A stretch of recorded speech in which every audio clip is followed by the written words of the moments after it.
Thank you so much, Beverly Lane Reese, Roxann Thomas, for joining us here on the show. Hi.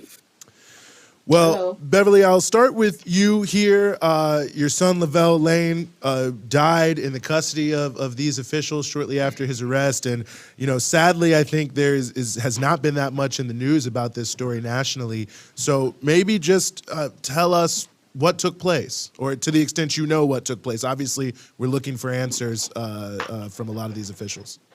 Well, I really don't know because they haven't given us any kind of explanation as to why Lavelle is deceased. I mean, he went in there, from my understanding, on the 2nd of October, and at 11:01, and by 4:45, he was dead. I mean, they haven't shown us any footage. They haven't given us any how you say, any paperwork. When you're incarcerated, there's documentations of your movements, and Lavelle had mental illness, so they really didn't handle him properly. They handled him like he was a regular inmate. I'm not even gonna say he was an inmate, because within 4 hours and 45 minutes he was dead. I don't even know if he was fingerprinted. I don't know anything. I really don't. I don't know anything because they haven't given us no shape, form, fashion of any kind of explanation as to why my son is deceased. Can you maybe tell us a little bit about him? What was he like? Well, Lavelle was his energy was infectious. I mean, Lavelle, when he graduated high school, Lavelle was the valedictorian of his high school in Brooklyn, New York. I mean, we moved down here like 11, 12 years ago. And, after a few years, he came down here with us, his dad and I, because he had this little mental illness going on. So, we needed him close to us because we're his parents. And once he graduated high school, he went on with a full 100% scholarship to Howard University, athletic scholarship for track. So he wasn't a bad person. Mental illness doesn't mean that you have to be shunned by society. They need funding from people with mental illness. To me, that's not a death sentence. I mean, he's a good kid. He was a good young man. He wasn't a kid. I call him a kid because he's my son. But he was a good person. If the people that he knowed and come in contact with, they had nothing but good things to say about. Wasn't in trouble with the law. I mean, he wasn't doing things that he wasn't supposed to do. I mean, he was a young man. We all fall short. No one's perfect, but he wasn't that type of person.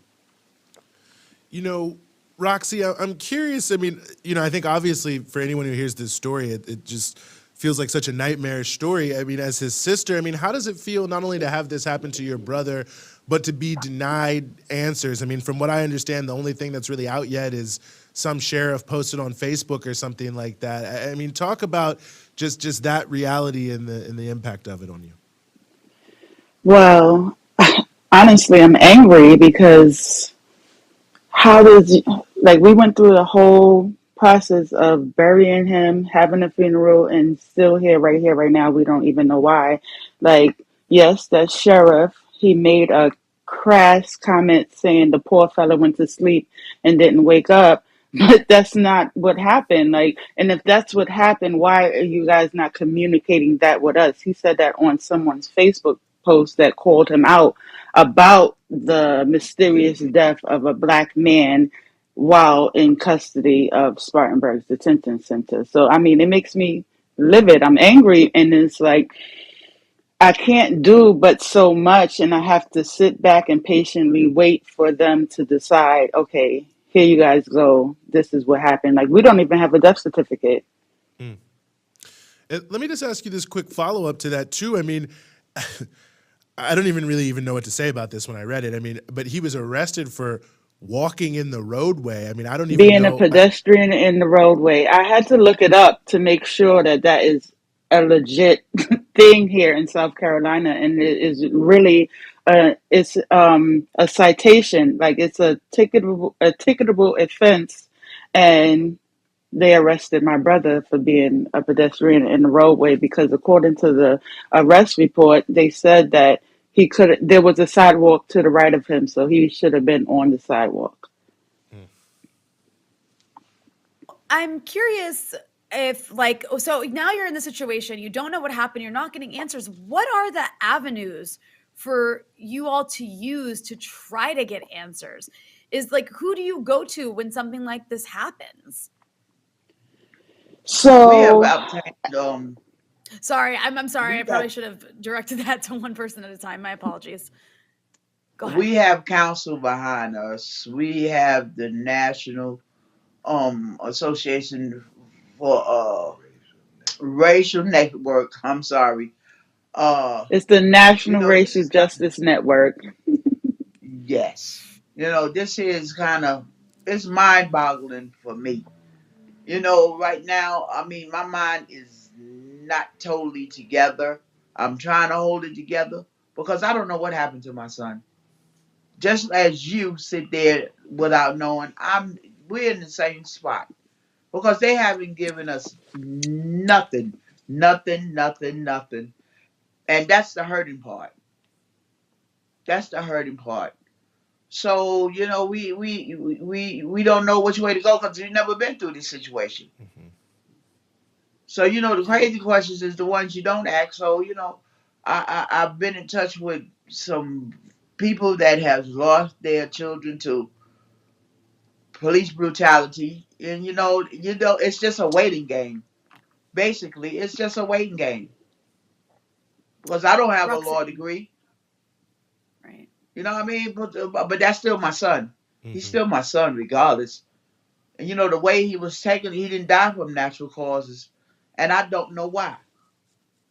That's the heart wrenching part that I don't know why Lavell Lane was buried.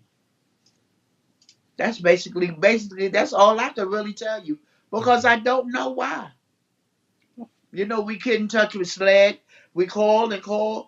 They don't return our calls. You know, the Spartanburg detention center says that SLED has taken it over. You call them and call them and call them. They don't return my calls. I mean, we have even went took it upon ourselves to go to Spartanburg detention center. I mean, they give us the little open spiel that sorry for your loss. Sorry is not telling me anything. Mm. I know you're sorry because my son ain't here. You're no more sorry than I am. But why? That's the main conclusion. Why? Okay. You Roxanne, did you want know, to add anything to that? Oh, sorry, Eugene. no. Roxy, if you want to add anything to that, please go ahead. I mean, no, she said exactly what I have to say. Like, no one's giving any answers, and no one is returning no phone calls. So we're being met with constant resistance from everyone. So Yeah. No, I mean, I hear you 100%. And so, I mean, from my point of view, when you hear things like that no one's saying anything, it really makes you doubt that they aren't culpable to some degree. But, Roxy, I wanted to pick up on something that you had mentioned earlier, too, is this ridiculous, very crass comment made by this sheriff from Spartanburg, because, he was at pains, it seemed, by making this statement to deny there was any racial element at all to what took place there. Now, hmm this is the United States. This is South Carolina. I mean, obviously we don't know what happened, but I mean, it seems from the arrest onward that it seems fair for us to think that there perhaps was a racial element to this.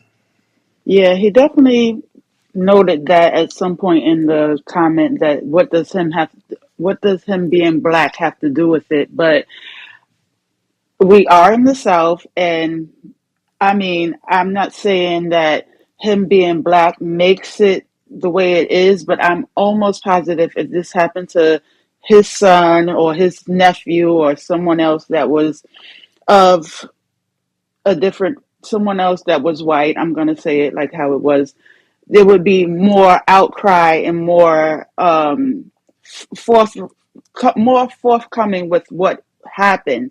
Like we are 18 days later and we don't know what happened. All we have is speculation. Well, let me ask you this as well. For those who are watching, I think probably people hearing about this for the first time are going to be thinking, "Wow, this is unbelievable." What can or should people do to help get some justice and get some answers in this case? Who are you asking, me or my mother? You, Roxy, please, or both of you if you want to speak to it for sure. Okay, so by with counsel from with by speaking with the lawyers, they have communicated with us that they are in communication with like the head of SLED, and they're getting headway as far as getting the family into at least view whatever video or audio there is, because it is on record that it is video of my brother while he was in custody. So they said that they are getting headway with that.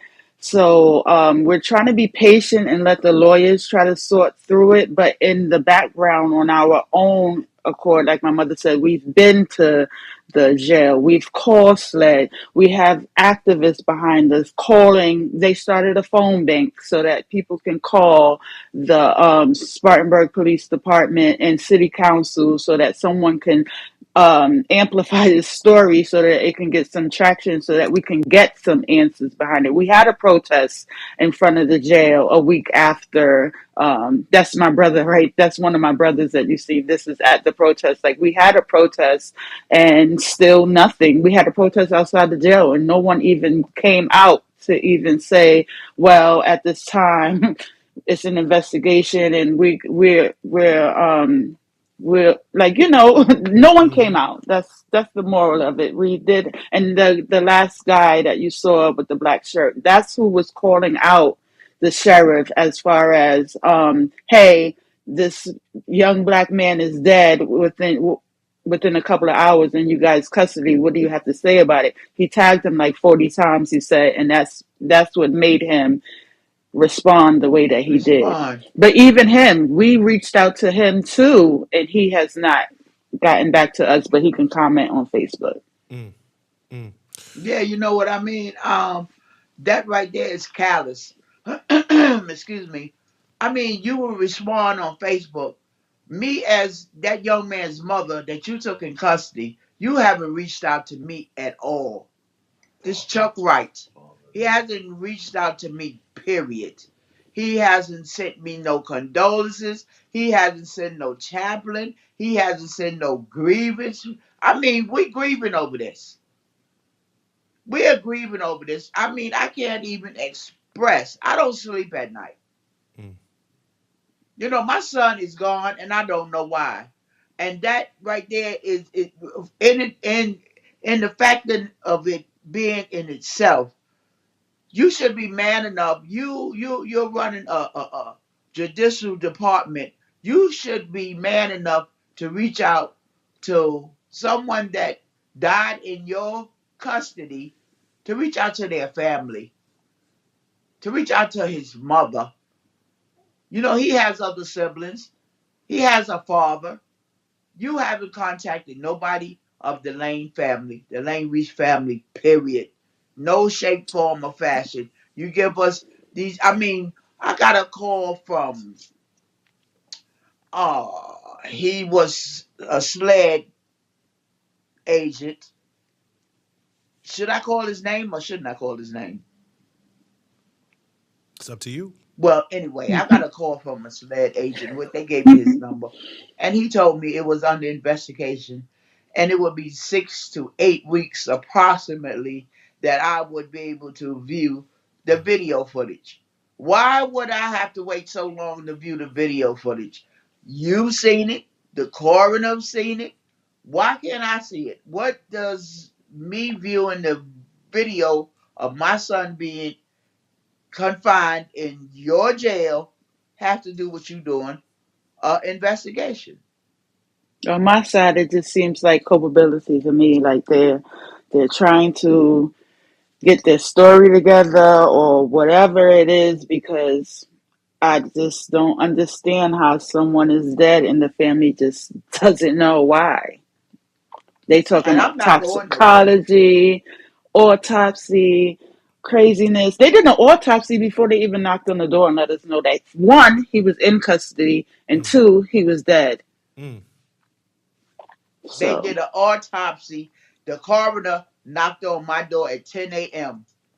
Now, Lavell was in custody from 11:01 to PM. 4:45. They pronounced him dead. At 10 a.m., the coroner knocked on my door to tell me that my son was deceased. My husband answered the door, Lavell's father, and he handed him a card from Gaffney's coroner, because they said Spartanburg has their own coroner, and Gaffney have their own coroner. They can't cross county lines, so he had to get Gaffney's coroner to knock on my door and tell me my son was deceased.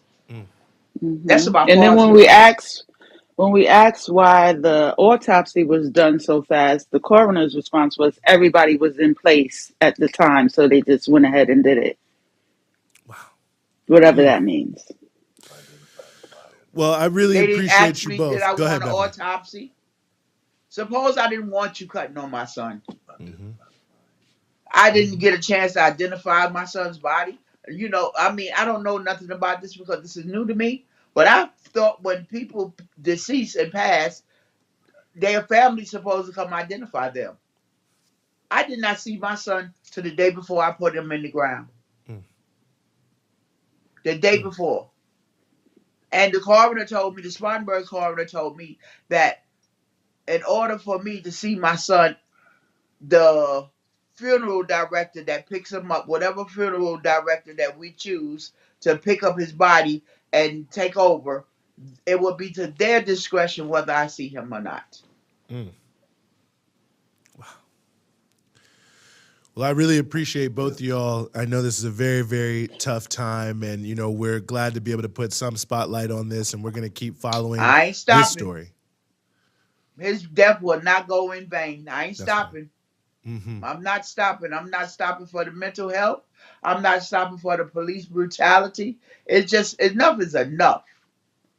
Enough is enough. I mean, you have families that's out here.